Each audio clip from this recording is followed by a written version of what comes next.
各位弟兄姊妹早晨。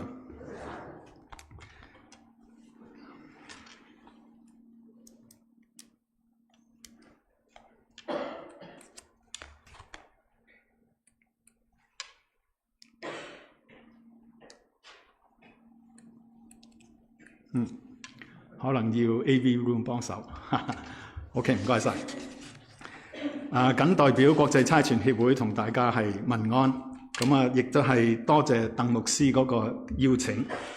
知道大家咧而家係推動緊超清福音，咁所以咧今日揀咗呢個題目啦，就希望能夠同大家加油打氣啊！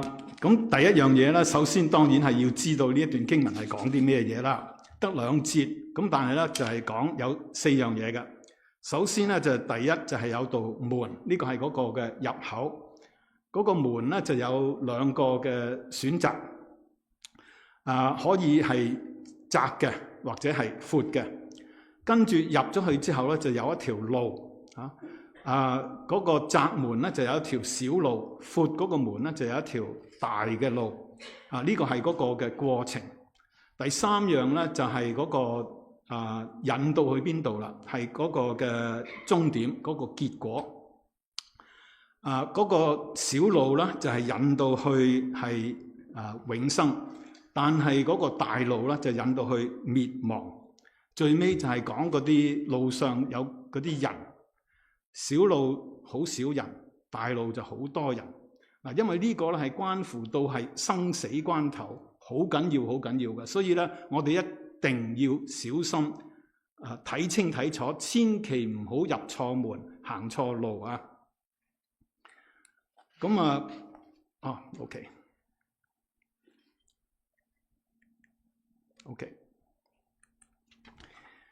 咁第2樣嘢我哋要知道嘅咧，就係約莫知道呢段2節經係講啲咩咧，就係要睇下佢點解啦。咁大部分嘅人都好容易理解得到，嗰度窄嗰道門同埋嗰條小路咧就係艱難嘅，但係嗰個闊嗰個門嗰條大路又係咩意思咧？咁樣咁唔少人咧就係認為如果係闊啦，一定咧就係冇限制啦嚇。咁你可以係去邊度都得啦。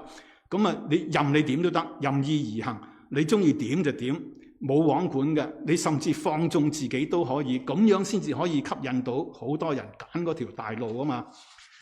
嗱，咁如果呢個作為係今時今日嘅應用咧，我覺得係正確嘅。但係如果係用翻喺2000年前主耶穌對住嗰班人作為一個正確嘅解釋咧，就係錯誤。嗱，咁我會講翻俾你聽點解我會咁嘅睇法。首先咧，如果你要知道嗰個解釋，昔日嗰個解釋咧，一定要明白到當時嗰啲人咧，佢哋嗰個大部分嘅人嗰個諗法係點樣。嗰陣時啲人係點睇係進天國呢個問題嘅咧？主耶穌自己就話：我告訴你們，你們的義若不勝於文士和法利賽人的義，斷不能進天國。佢話嗰個入門嗰個標準咧，就係起碼你要叻過嗰啲文士同埋法利賽人嗰個義，你嗰個 righteousness 要勝過佢哋。嗱，咁我哋而家咧過咗成2000年以前，我哋當然咧就明白得到啦。原來嗰陣時嗰啲文士法利賽人咧就係假冒為善嘅。佢哋係有表面嘅功夫，但係做唔到嗰個實際。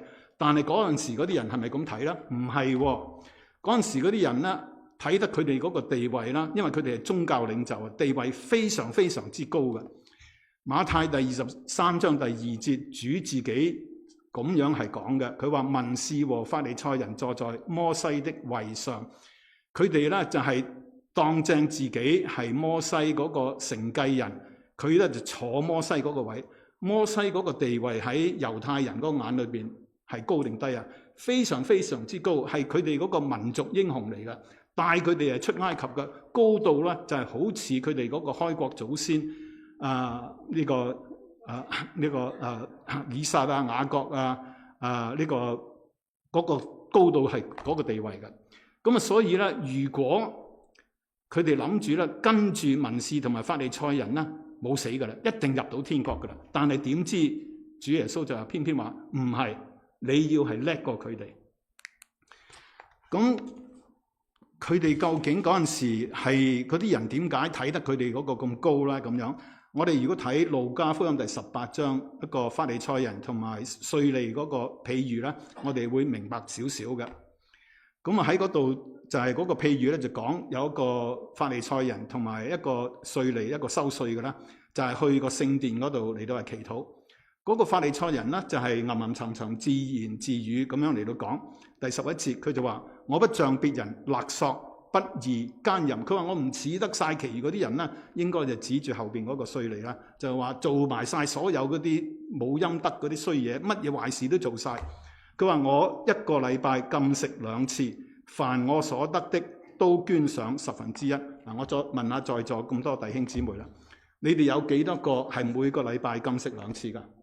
應該唔多啊，或者冇。OK， 咁啊再問下啦，你係咪所有嗰個嘅得到嘅，你嗰個收入都係奉獻11奉獻啦咁樣？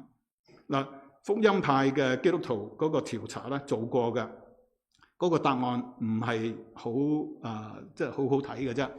個答案咧就係話福音派聚會嘅基督徒13% 係11奉獻嘅，13%。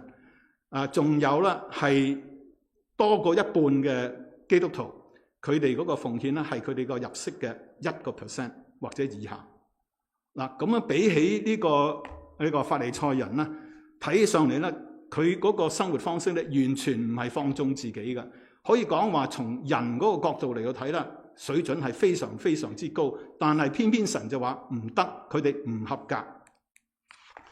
咁到而家咧，亦都係有唔少人咧，就係有呢個誤解嘅。佢哋以為咧就係有宗教咁咧就搞掂噶啦咁樣。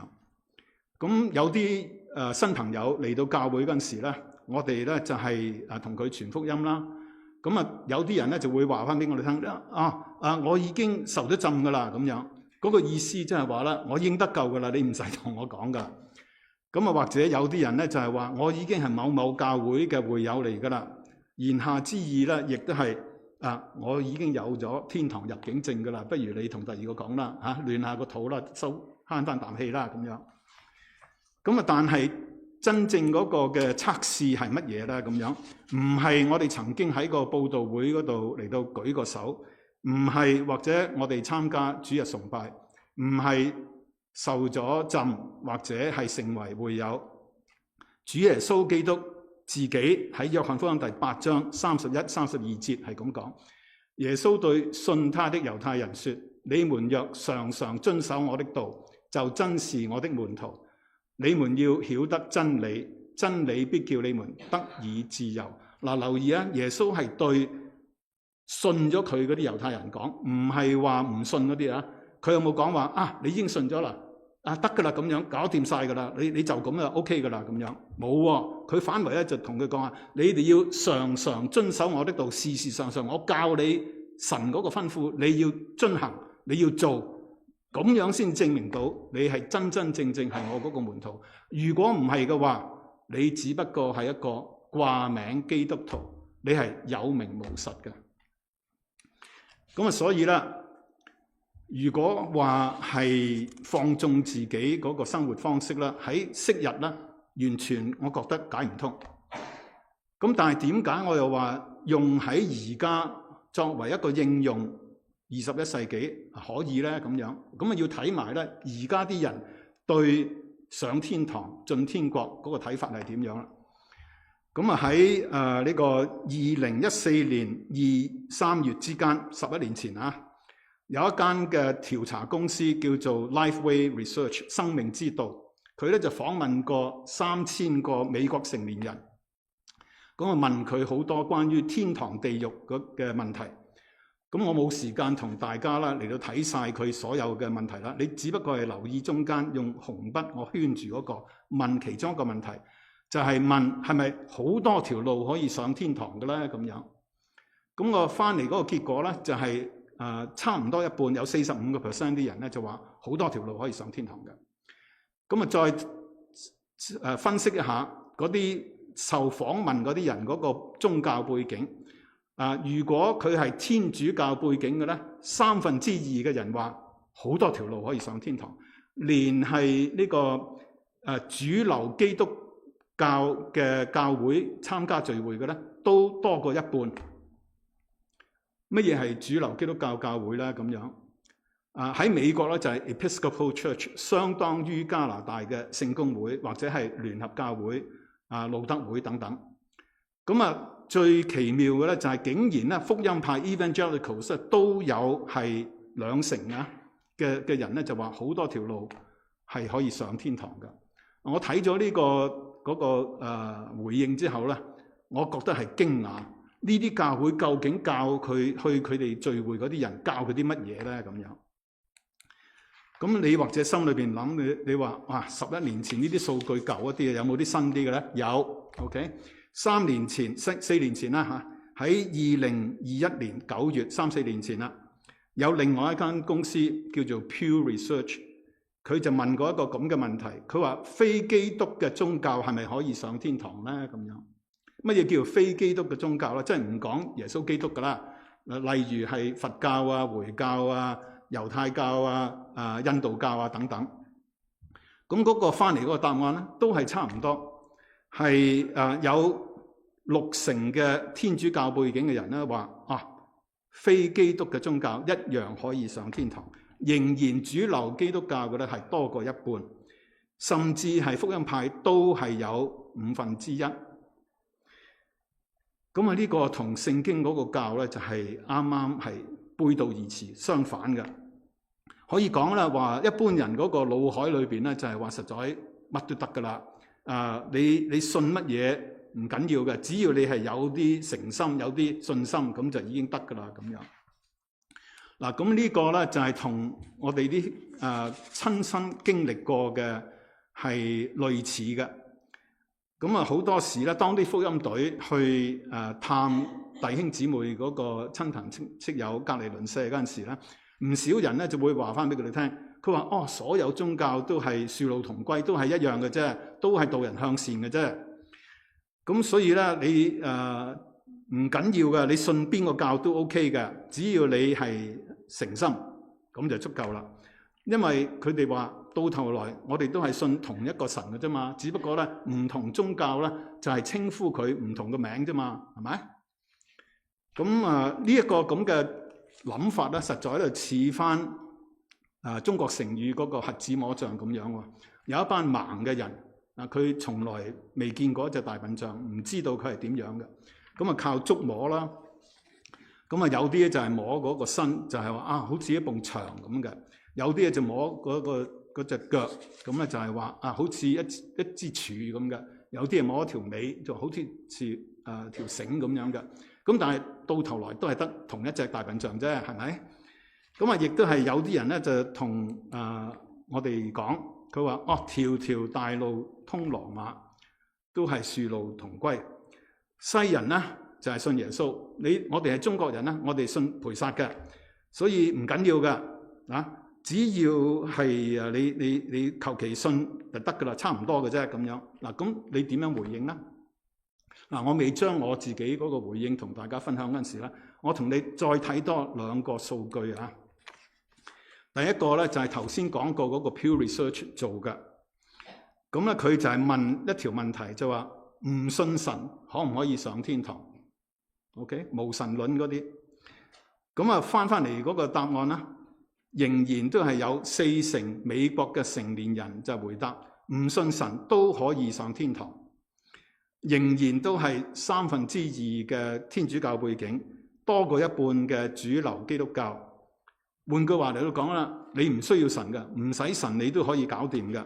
咁唔要神，你點樣可以上天堂咧？咁樣咁要再睇埋頭先嗰個講嗰個你個生命之道問過一條問題啦。佢就係問 OK， 咁你靠乜嘢嚟到係上天堂咧？咁留意我下邊用紅筆圈住嗰個。多過一半人52% 嘅一個回應咧，就係話做善行、做善事咧，就係可以上天堂。咁嗱，呢個咧實在咧就同佛教嗰個因果報應啦，嗰個思想咧就係完全吻合㗎。善有善報，惡有惡報，好人就有好報。咁啊，所以咧好人咧就會上天堂。咁啊，仲有啊，佢覺得我都係一個好人，所以我都可以上天堂噶啦。嗱，你點樣回應咧？咁樣嗱，我將我自己同弟兄姊妹分享嗰個答案同大家分享啦。第一樣嘢就係回應翻嗰個瞎子摸象嗰個譬喻先。冇錯，確實咧，保羅咧曾經喺林後第4章第4節，佢就話：此等不信之人，被這世界的神弄瞎了心眼，不叫基督榮耀福音的光照着他們。基督本是神的像。保羅咧就係話唔信嗰啲人，即係唔信真神啦，唔信耶穌基督，唔信呢個耶和華，唔信天父嗰啲人，佢咧就俾呢個世界嘅神，邊個係世界嘅神啊？就係魔鬼撒旦。俾魔鬼撒旦咧，好似將佢哋嗰個心眼，唔係呢個肉體嗰個眼睛，心眼嚟到係好似係整盲咗，咁啊佢咪睇唔到咯？咁樣啊就係乜嘢都唔知，就要靠摸咯，靠佢自己嗰個想像，靠佢自己嗰個思考咯。咁佢哋咧就睇唔到嗰個福音嗰個榮耀，睇唔到基督嗰個榮耀。咁所以咧，瞎子摸象咧就，咦？似乎係咪啱咧？咁樣可唔可以應用喺我哋嘅身上咧？唔可以。點解咧？咁樣，因為同一個保羅喺以弗所書第1章第18節，佢就話：並且照明你們，呢個你們係指基督徒啊，信耶穌嘅，你們心中的眼睛，使你們知道他的恩召有何等指望，他在聖徒中得的基業有何等豐盛的榮耀。原來咧，神咧就係將信耶穌謙卑自己落嚟，將明知道自己搞唔掂啦，我哋要信靠真神，好似一個 BB 仔，乜嘢都要靠佢嘅父母嗰陣時，我哋謙卑嘅神就係將佢嗰個福音啟示俾我哋睇，照明我哋心眼，就唔係我哋嗰個心眼係俾呢個魔鬼整盲咗。所以我哋係睇得清清楚楚，我哋明白是你嘅，我哋唔係唔知道我哋講緊乜嘢嘅。咁啊，第二我要回應翻咧係嗰個係咪宗教都係導人向善都係差唔多，是但一個都得咧咁樣。可以從《孫子兵法》學少少嘅功課啊，嗰個點樣入手？《孫子兵法》咧就係講過話：知己知彼，百戰百勝。你亦要認識自己，研究緊嗰個係乜嘢，知道自己嗰個實力，亦都係要知道對方嗰個底細，佢嗰個出發點係乜嘢，佢嗰個底牌係乜嘢。咁樣你咧就打100次仗啦，都唔使驚噶啦，你會贏嘅。咁啊，首先咧就係明白咗知彼先，對方佢如果係講呢句咁嘅説話，你究竟你了解到佢係乜嘢嘅底線咧？咁樣。我話俾你聽，如果有人同你講話所有宗教都係一樣嘅啫，求其得噶啦。呢個人咧90成啦，唔好講話一定啦嚇，90成佢咧就唔係宗教專家嚟嘅，唔係話好深入嗰個研究嘅。點解咧？咁樣我舉個例，你會知啊。如果我真係請一班唔同宗教嘅專家嚟，譬如我請一個佛教嘅大師，一個基督教嘅牧師，一個天主教嘅神父或者高級啲啦，請個主教翻嚟啊，夠高啦嚇。咁啊就係或者係請一個猶太教嘅拉比，請埋佢哋一齊，咁然後問佢啦：你哋所信嘅嘢係咪都係差唔多，都係大同小異嘅咧？係咪是但一個都得咧？佢哋每一個都會好清楚話翻俾你聽，我哋所信嘅特色係乜嘢？我哋點解信我哋教嗰啲嘢咧？係真實嘅。佢哋一定唔會同你講都係差唔多嘅啫。嗱，所以冇所謂噶嚇。你是但求其去一個都得噶啦，冇所謂嘅咁樣，一定唔會係咁講。第二樣嘢，如果有人同你講係所有宗教都係一樣嘅啦，咁樣佢係實在係講一句非常非常之籠統、毫無根據嘅説話。點解我又係咁講咧？又舉個例啊！我用翻佢哋嗰個邏輯，你就知道點解佢哋嗰個錯喺邊度啦。譬如我話，所有學校都係教學生向善嘅，所以咧冇緊要㗎，是但一間學校都得啦。應該就冇講錯啦，係咪啊？有冇學生？有冇學校係專係教嗰啲學生為非作歹、作奸犯科嘅？冇啦，嚇冇人專登教啲學生出嚟做飛仔、做爛仔嘅啫。咁係咪所以就係唔緊要嘅？是但一間都得嘅咧？咁如果係咁嘅話，點解香港啲父母係咁緊張要將自己嘅仔女送去嗰啲名校啦？當然佢要負擔得起或者嗰個學費啦嚇。咁就千祈唔好入咗去嗰啲5級嘅學店，求其嘅一間啦，都係教學生向善嘅啫。點解啊？係咪所有嘅父母都係蠢㗎？咁仲有 OK， 明白咗少少，對方實在佢講啲嘢根本唔係話咁大條道理嘅喎，亦都要明白自己。我哋而家究竟係研究緊乜嘢嘅問題先？我哋而家針對緊嘅咧就係進天國上天堂呢個問題。咁就要問一個好基本嘅問題啦，就係如果你係想上天堂嘅，係按照神嗰個條件定係人嗰個嘅條件？你想上天堂嘅係神話事定係人話事？好簡單啦，係咪啊？最基本不過噶啦。再舉一個例啦，大部分我哋都係從香港嚟噶。你從香港過嚟加拿大嗰陣時，無論你係移民也好，入籍也好，係加拿大政府話事啊，定係你話事啊？嗱，如果你有任何理智嘅啦，你都會話翻俾我聽，加拿大政府話事。唔係話我指下個鼻，你知睇下我嗰個條件幾咁優厚啊！你如果得到我咧，你就得到寶；你如果唔接納我咧，你就係蠢過隻豬啊！你走呢個失晒寶啦咁樣，冇噶喎！你以為自己點樣叻都好啦，都係要經過嗰個移民官睇過晒你符唔符合佢哋嗰個條件，然後先至接納。咁點解一講到唔係移民啦，而係講到去進天國？點解個個好多人啦，唔係個個人啦，就係認為佢自己話任何宗教都得噶啦，任何嘅做多啲好事就已經搞掂噶啦咁樣。點解唔問下神呢？天國係邊個噶？神嘅定係你噶？梗係神噶啦。如果你問神呢，頭先主席同大家讀嗰兩節聖經已經講咗個答案俾你聽。一定要係進窄門，係走小路。只有呢個世界，我哋軟弱嗰個肉身同埋魔鬼撒旦先至係想害我哋咧，就係話你入嗰個闊嗰道門啦，行嗰條大路啦咁。呢度咧有兩個好大嘅欺騙，兩個好大嘅騙局。第一個就係將嗰個門同埋嗰條路咧放到係非常之闊。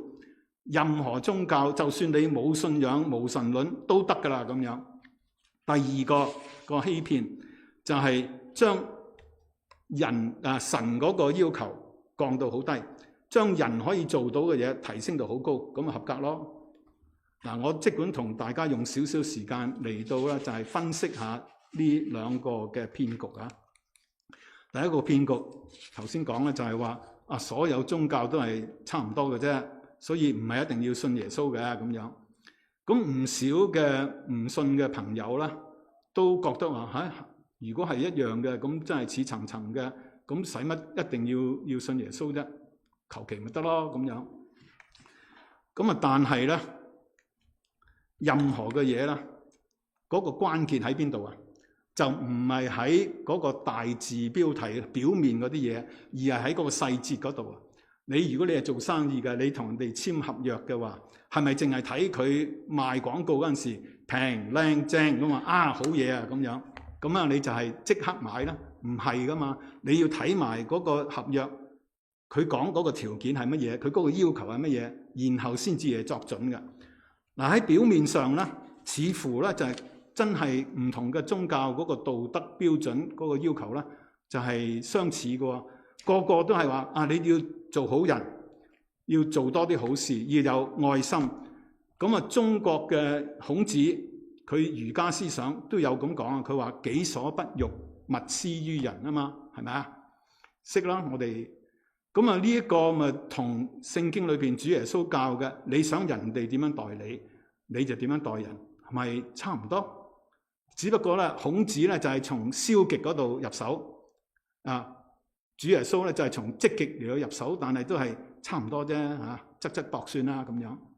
咁但係咧，如果你睇翻下佢嗰個實在嗰個教義啊，佢嗰個裏邊嗰個核心教導係，你要發現啦，好多嘢係唔同，甚至咧就係相反嘅。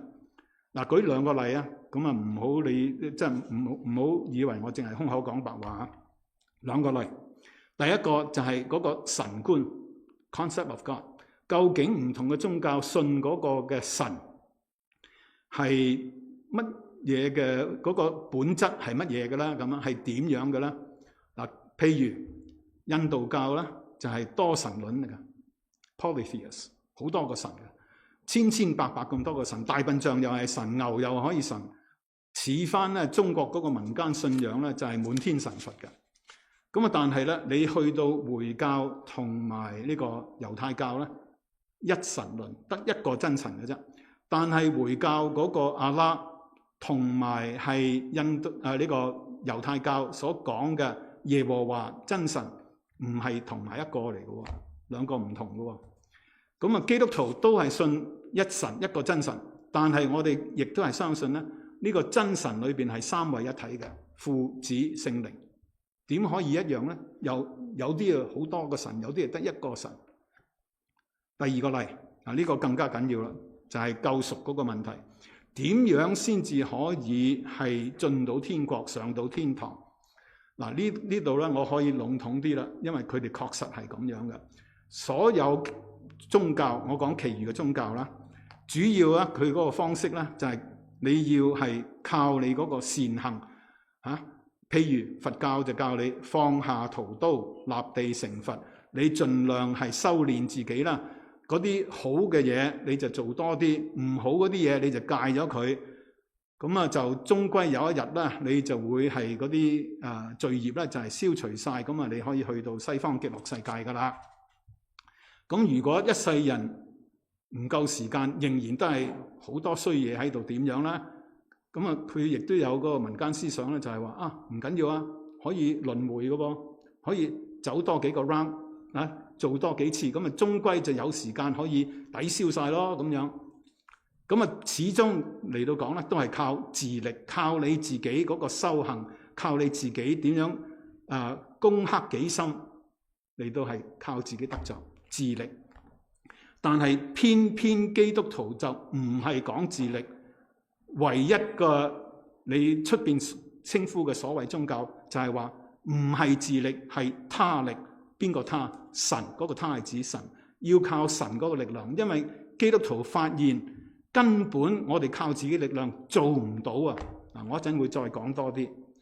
咁啊，所以咧佢就話要靠信耶穌基督，靠他，靠主耶穌，正如頭先大家唱嗰啲聖詩一樣。咁啊，所以咧就係。根本就係一個講自力，一個講他力，相反嘅，一個靠自己，一個靠信耶穌，完全唔係一樣。點可以話係都係一樣嘅啦？再講多些少啦。嗱，回教徒啦，同埋呢個猶太教啦，佢哋都係信耶穌嘅喎。但係佢信耶穌咧，只不過咧係一個宗教嘅領袖，一個偉大嘅宗教嘅改革家。但係咧，佢哋相信咧，佢只不過係一個人，普通人嚟嘅啫，唔會係神。我哋相信係乜嘢？我哋相信咧，就係主佢未降生成人之前，佢自己已經係100%嘅真神。佢係神嘅兒子，係三位一體嗰個真神嘅第二位。佢跟住佢就係為咗拯救我哋，佢係道成肉身降生喺呢個地上，亦都要加上100%嘅真正嘅人，所以佢又係真神又係真人。但係如果你堅持要同嗰啲回教徒同埋嗰啲印度教徒呢嗰啲係猶太人嚟到講舊陣時咧，呢個新約時代咧，佢就揾石頭掟死你嘅。而家一樣回教嘅國家，你去印度佢一樣會係將你處死嘅。咁如果係咁嘅話，點可以係一樣咧？咁樣嗱，可以籠統講一啲，就係話信所有其餘嘅宗教咧，都係靠人嗰個力量尋找神嚟到係達到神嗰個要求，正係好似瞎子摸象咁樣。但係偏偏我哋信耶穌嘅就唔係人尋找神，而係神愛我哋，睇見我哋，佢做我哋出嚟噶嘛，愛我哋啊嘛。佢就係唔願意我哋永遠同佢係隔離，佢咧就嚟到係拯救我哋，佢嚟到地上尋找罪人，將呢個永生賜俾我哋。如果我哋將個信心擺喺佢嗰度，好啦，好快脆要講埋第二個嗰個騙局啦，就係將神嗰個嘅要求降到好低，將人嗰個可以做得到嘅提升到好高，咁佢咪係成為一個好人，咁就可以係上天堂咯。咁如果你問翻嗰啲人，你覺得自己係好人，你點解覺得自己係好人咧？佢有啲人咧會話，佢咪聽嗱，我冇殺人放火，冇打家劫舍，冇偷呃拐騙，咁我咪係好人咯。嗱，你剛剛咧就係話咗俾我聽咧，你係冇抵觸地上邊嗰個嘅法律，你唔係一個罪犯。咁但係係咪等於你就係一個好人咧？咁樣咁有啲人咧就係好驕傲嘅，佢就係覺得自己咧就係高人一等，或者甚至咧高高在上，佢係最叻嘅 ，the best of the best。咁好彩唔係個個都係咁牙刷嘅，咁就係有啲人咧較為咧就係謙虛一啲，咁佢哋諗 ，OK， 我就唔係最高在上嗰個，咁但係咧我就係比上不足，比下有餘 ，I'm better than average。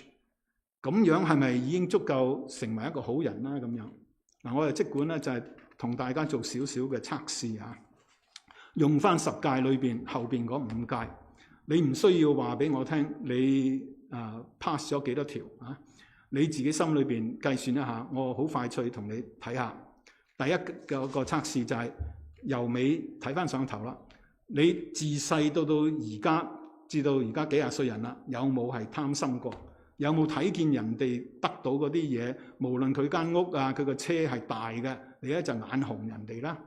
有冇就算細路仔嗰陣時分嘢俾弟兄姊妹食，你睇見阿哥或者細佬嗰份咧就係大過你嘅，你咧就係眼闊肚窄，你就想要最好嗰份咧？有冇？第二，有冇係講過大話？自細到而家幾廿歲人啊？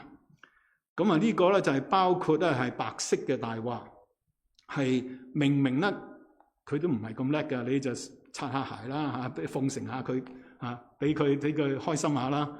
咁亦都係盡量將自己嗰個強項咧嚟到咧就係誇張一少少，將自己嗰啲短處咧就係隱瞞唔俾人知。咁有冇咧？咁樣嗱，如果你話冇嘅啦，呢一個已經係大話嚟嘅啦。第三，有冇係偷過嘢？自細到而家有冇偷過嘢？包括係譬如細個嗰陣時，父母出咗街，有冇偷汽水飲、偷雪糕食、偷糖食？你話冇啊？我冇偷過嘢㗎，我唔偷錢㗎咁樣。OK，咁你有冇係偷過懶咧？嗱，我唔知老闆係俾幾多錢人工你。可能係30蚊、50蚊、100蚊、200蚊、500蚊一個鐘，唔知你賺幾多啦嚇。咁但係咧，你收咗人工咧，就應該做翻公司老闆吩咐你嗰啲嘢。但係有冇譬如話 coffee time 嗰陣時飲咖啡嗰陣時，明明咧就係15分鐘嘅啫，你就同班同事咧喺樹談天說地，喺樹吹水咧咁樣。有冇咧就係用公司嘅時間嚟到咧就係上網答自己嗰啲電郵，或者係做下一啲 search 啊，做下揾呢樣我下個禮拜要去嗰度玩去買嘢喎，咁樣有冇咯？不問自取，是為賊也。唔係一定要偷嘢嘅，偷時間都係偷嘅。第4樣，有冇特別係弟兄啦？有冇見到婦女就係動咗淫念，想入非非嘅咧？主耶穌喺馬太福音第5章第28節就話：凡看見婦女就動淫念的，這人心裏已經與他犯奸淫了。第5個，我未問啦，你已經話我冇殺過人 ，OK， 我信你冇殺過人。咁啊，但係咧，你有冇係同人哋嗌交、爭論、辯論嗰陣時咧，好嬲到咧，就係心裏邊咧就係咒詛佢啦，或者相見唔好口，大家夫婦都係破口大罵咧咁樣，有冇？自細到而家嗱，我只不過係5戒同你係溫習一下，你可能咧就係已經犯咗3戒、4戒、5戒或者全中，你係咪仍然覺得自己係一個大好人呢？再問多一條問題嗱，假設我有一個思想錄影機，唔單止係將你所做嘅嘢同埋你所講嘅嘢記錄咗落嚟，而係將你諗嘅嘢都係記錄咗落嚟。你敢唔敢喺大庭廣眾俾人睇呢？我同唔少人傾過偈啦，佢都話唔好啊，唔敢啊，因為醜啊，收家。咁如果我哋以我哋自己低嗰個水準都唔敢見人嘅，我哋點達到神嗰個要求呢？神嗰個要求係咩嘢？馬太福音第5章第48節就係話，所以你們要完全，像你們的天父完全一樣。完全呢，就係英文係 perfection， 喺原文係十全十美啊。點解要咁高嗰個水準？你要十全十美啊！睇多一節聖經，希伯來書第12章14節，佢就話你們要追求與眾人和睦，並要追求聖潔，非聖潔沒有人能見主。原來神呢就係聖潔嘅，神呢自己就係完全嘅，係十全十美嘅。神呢就完全冇犯罪嘅，罪同佢根本呢就係對立嘅，同神嗰個本質，神自己嗰個本性係唔可能犯罪，唔可以犯罪嘅。神亦都唔會係同罪係同流合污嘅。天堂係神嗰個居所。都係聖潔嘅，都係完全冇罪惡嘅。如果你同埋我帶住我哋嗰個驕傲、自私、貪心、懶惰、惡毒樣樣嘢講大話，我哋都以為貿貿然可以係上到天堂嘅啦。天堂都唔係天堂啦，已經俾你整到污糟邋遢晒。你只不過係將或者係嗰個地上嘅嗰個地獄啊搬咗上去，得唔得啊？唔得啦，梗係，因為主。當然佢係滿有慈愛、滿有恩典，但係呢個同一個主係正義嘅，佢一定要係追討罪嘅，佢萬不以有罪嘅為無罪嘅，一定要追討個罪嘅。所以你靠自己嘅力量以為搞掂啦，你諗第二世啦。好啦，時間無多，我要講下嗰個窄門啦。頭先一路都係講闊門。窄門係乜嘢咧？咁樣主自己喺約翰福音第10章第9節，佢就話：我就是門，凡從我進來的必然得救，並且出入得草吃。主就話：我自己就係嗰道門，你要靠我嚟到係入去。如果你係靠我入去嘅啦，你係想呢個入呢個天國上天堂嘅啦，你係必然得救，一定會得救。主耶穌會唔會講大話？唔會。佢係神嚟嘅，神唔能夠講大話，唔可能講大話嘅，所以你係一定得救嘅。但係如果你係想走呢個闊門，係靠呢個宗教，你咧就會被拒之於門外噶啦。主喺馬太第23章係咁講：虛偽的經學家和法利賽人啊，你們有禍了！你們把薄荷、茴香、芹菜獻上1/10，卻忽略律法上更重要的，就如正義、憐憫和信實。這些更重要的是你們應當作的，但其他的也不可忽略。如果我哋淨係靠宗教呢樣守嗰樣守，呢樣戒嗰樣戒咧，我哋只不過能夠做得到嘅咧，就係嗰啲門面嘅功夫，實在就係有名無實嘅。最緊要嗰啲嘢，神最着重嗰啲嘢，正義、憐憫、信實，我哋就係偏偏做唔到，你就係入錯門噶啦。仲有主喺約翰福音第14章第6節，佢就話：我就是道路、真理、生命，若不藉着我，沒有人能到父那裏去。主耶穌就係去天父嗰個唯一個道路。你如果係靠佢，你靠係走呢個背起十字架嗰個小路，你就係一定會得到係永生。相反，如果你係靠係做好人，做多啲好事嘅啦，我相信咧，你會親身經歷到嗰個結果啦，就係保羅自己嗰個見證。佢喺羅馬書第7章第18節曾經講過，嗱，要留意啊，保羅啦，佢未信耶穌之前咧，佢係猶太教係法利賽人嘅一個拉比嚟嘅，係老師嚟嘅。但係佢嗰個見證係咩咧？佢話我也知道在我裏頭，就是我肉體之中沒有良善，因為立志為善由得我，只是行出來由不得我。讀埋第19節，故此我所願意的善我反不做，我所不願意的惡我倒去做。佢話喺我裏頭，喺我呢個肉身裏頭咧，冇好嘢嘅，因為咧我想做嗰啲好嘢，我冇能力做出嚟啊！我想㗎，但係我做唔到啊！但係我偏偏我唔想做嗰啲嘢咧，嗰啲所有嘅壞事咧，我做完一次又一次，重複又重複。佢話我好苦啊！邊個能夠嚟拯救我啊？感謝神，佢係感謝係得靠住基督耶穌，就係能夠脫離呢個死嗰個身體。所以朋友嗱，如果你仲未信主嘅話，我唔知道在座有幾多未信主嘅朋友喺度，你要作一個選擇，你可以揀嗰個闊嗰個門，行嗰條闊嘅路，一路咧好多人會陪你嘅。咁啊，因為咧嗰個符合晒你嗰個人生觀，舒舒服服啊，唔使咁係搏約束自己，幾咁好啊！但係點都知到頭來終結就係滅亡，係死亡。你亦都可以揀嗰條嗰個窄嘅門，係嗰條小路，一路咧係艱辛嘅，同埋你一齊行嘅咧嘅人咧好少嘅，因為艱難啊嘛。但係呢一條路就係帶到去永生。